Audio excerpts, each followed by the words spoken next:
화목제는 정결케 된 자만이 참여할 수 있는 것입니다. 이처럼 하나님과의 화목, 이웃과의 화목을 위해서는 무엇보다도 죄의 문제가 완전히 해결되어야만 합니다.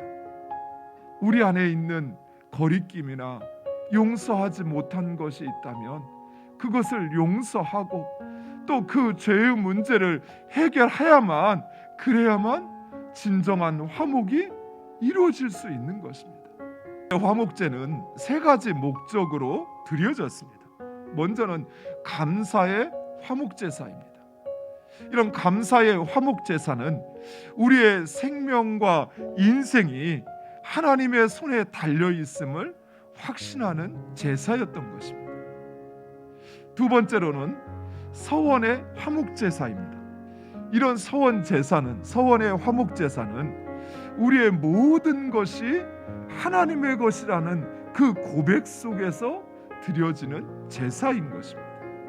이러한 화목제사의 제물은 그 일부만을 하나님께 드리고, 그리고 제사를 드린 제사장의 몫을 뺀 나머지를 성전이나 그 집에서 주변 사람들과 함께 먹도록 하였습니다. 그런데 그 제물을 먹는 기간이 제한되어 있었습니다.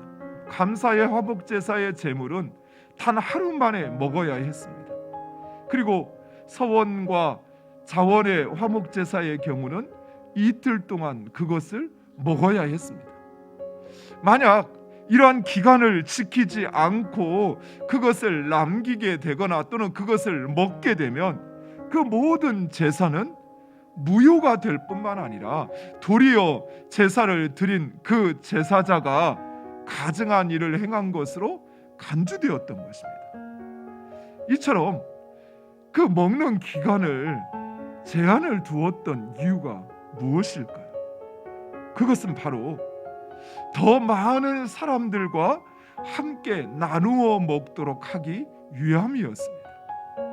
그래서 가난한 사람들, 누구에게 초청받을 수 없는 그런 가난한 사람들도 이 화목 제물을 먹는 일에 함께 참여하여 먹을 수 있었던 것입니다.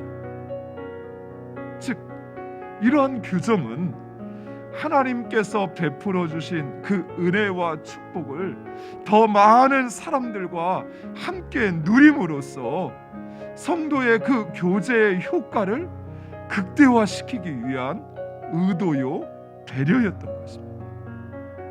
우리 하나님은 하나님의 자녀들이 이 세상 가운데 베풀고 나누는 삶 살기를 원하십니다. 나누는 자는 그 안에 기쁨이 있어요. 왜냐하면 나누는 것은 하나님께서 하시는 일이거든요. 그래서 나눌 때 그 하나님이 나눌 때 받는 그 기쁨, 그 영광을 얻게 되는 것입니다. 뿐만 아니라 하나님께서는 그 우리의 것, 그것이 없어지는 것 같은데 그게 아니라 오히려 더 후히 누르고 흔들어 채워주신다라고 말씀하셔요. 하나님의 뜻과 말씀에 순종하는 것이 우리에게는 복입니다. 우리가 세운 뜻과 계획, 그것은 이루어질 수도 있고 이루어지지 않을 수도 있습니다. 그 주권은 하나님에게 있습니다. 그러나 그것이 이루어진다 한들 그 모든 것이 나에게 유익만 되는 것은 아니라는 것이에요. 그러나 우리 하나님은 그 모든 것을 알고 계시는 것입니다. 내가 그것을 가지면 안 되는 이유를 하나님은 알고 계셔요. 그것을 갖는 것보다 그것이 갖지 않는 것이 나에게 유익함이라는 것을 우리 하나님은 보고 계시는 거예요. 비록 하나님의 뜻을 우리가 다 이해할 수 없어도 그 하나님의 뜻, 의도를 우리가 알지 못해도 하나님의 뜻에 순종하시기 바랍니다. 하나님은 우리의 지식과 우리의 능력을 뛰어넘는 그 하나님의 지혜와 능력으로 우리를 주장하고 있음을 믿으시기 바랍니다. 우리가 그 하나님의 뜻에 순종할 때 하나님의 크신 놀라운 그 능력을, 그 역사를 경험하게 될 것입니다. 여러분이 바로 그 하나님의 백성이 되기를 간절히 축원드립니다.